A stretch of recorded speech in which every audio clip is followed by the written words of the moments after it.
Okay. Well, hello, George. It's nice to see you. You too, Ian. Yeah, I'm glad you could take the time early in your morning to have this interview. So I just want you to talk about how things have been for you, particularly and your family during lockdown. Yeah.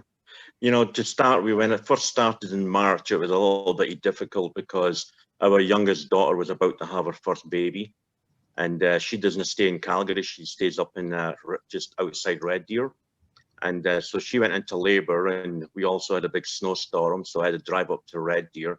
We didn't get in the hospital, you know, and it was quite difficult because she had a 9.5-pound baby, you know, but all went well. And, you know, ever since the lockdown, you know, we were in lockdown for probably about 3 months, you know, and then sort of July time, June and July, things started opening up again, you know. But even in that lockdown, so many people lost their jobs, you know, and you know, it was quite tough on many people.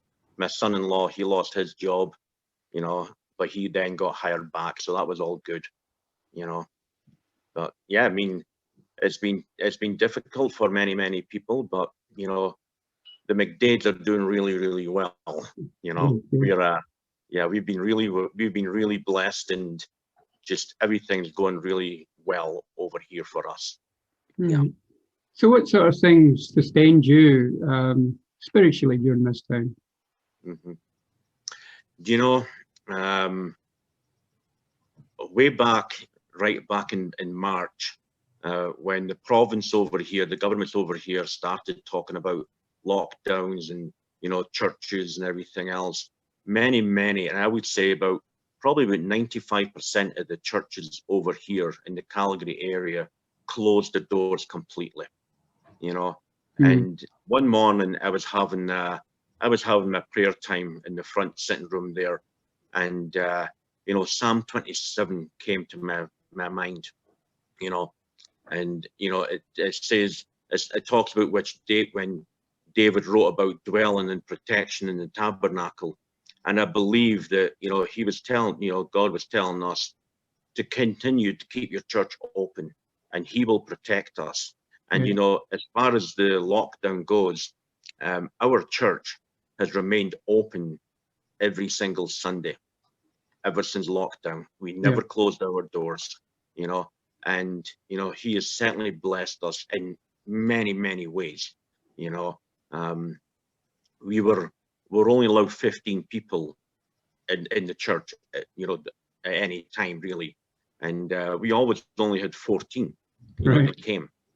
Everybody else, you know, they got their message in other forums, you know, and but yeah, I mean, he blessed us every single Sunday, you know. And today, you know, now that, you know, churches are meant to be allowed to be opening up again, as long as they're able to do the social distance and things like that. Our church, we're a small congregation anyway. We're a congregation of maybe, you know, 40 adults and 10 children or so. So we are a quite, you know, a small congregation. Yeah. And you know, over all these months, you know, basically over all these months, you know, we keeping the church open and everything else. Our tithes and offerings have been exceeded what we need each month. You know, we've had about 7 or 8 new faces come through our doors, you know, over that period of time, and our church is back to normal. You know, you know, we stopped certain ministries such as a Bible study and ladies ministry, men's ministry. We stopped all that, you know, but we kept our prayer meeting going every Tuesday night. So we still kept our prayer meeting going, and we still kept our services going on a Sunday. And, you know, October now, we started our men's ministry back up. We started the ladies ministry back up. We're doing Bible studies in the church now instead of somebody's home, you know, and our congregation attendees is growing, you know.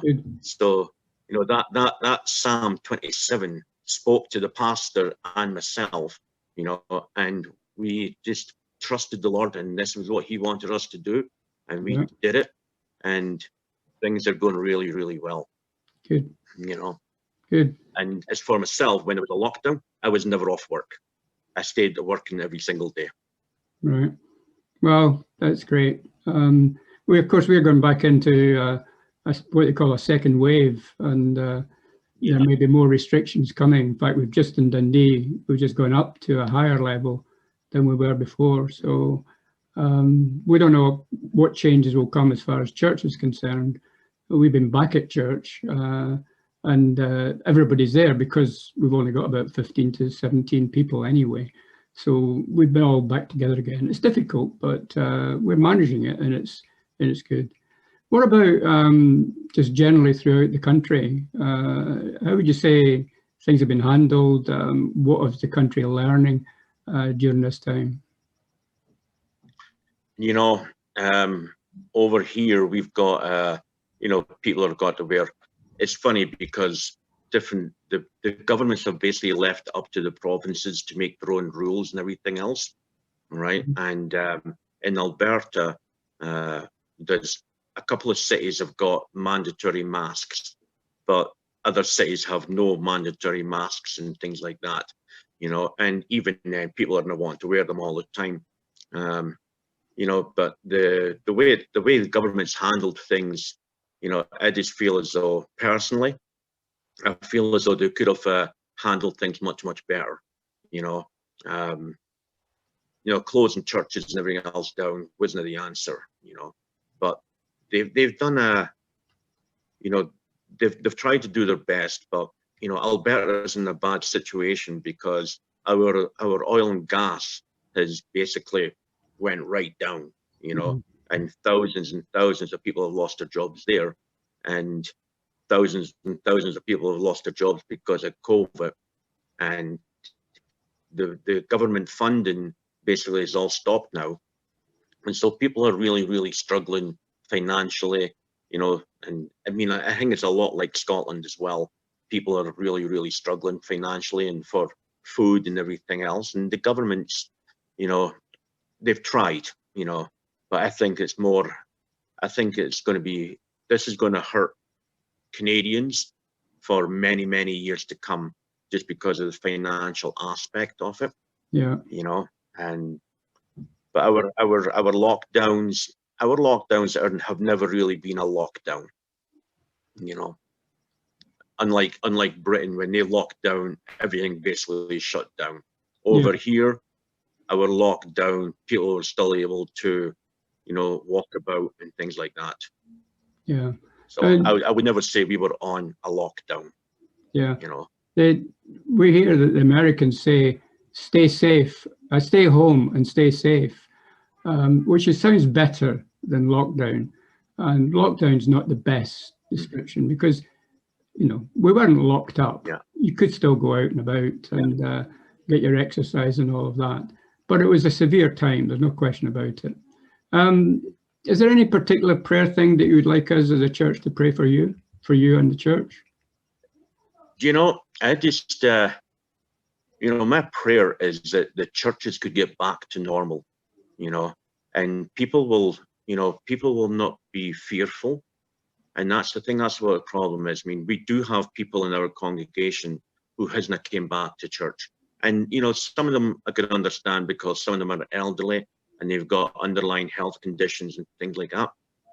But many of them are, you know, younger people with young families and things like that, and they just stay away. And my prayer would be that the churches could get back to normal, and we will not fear, you know, we would not fear this virus, you know, and we would trust that the Lord is going to protect us through this, you know. And, you know, he's shown that already in our church, you know, and I have no doubt that he will continue to protect us as we meet on a Sunday morning, you know. And I think that I would love to see all the churches now opening their doors, you know, as much as possibly can. And in Calgary, I would say there's probably 50% of the churches in Calgary have still kept their doors closed altogether. You know, we've got a church in Calgary called Centre Street Church, and that church has got about 5,000 or 6,000 people in it, and they've still closed their doors. Yeah. Okay. Well, we pray God's blessing on you and on the church and your family. And I'm sure you're praying for us too. So thanks very much for taking part in this, and it'll go out on Sunday. And you'll be able to see it, I guess, in the daily encouragement during the week. So thanks very much, George, for that. And Ian, good job on these daily encouragements. I really do enjoy them. You know, usually they come through early hours in the morning here. Sometimes I'm still awake and I get to see it early in the morning. Right. Okay. Okay. God bless then. All right. God bless you all, and to all my friends in Scotland and St. Mary's, I love you all, and I keep thinking about every one of you. So, thank you very much. God bless.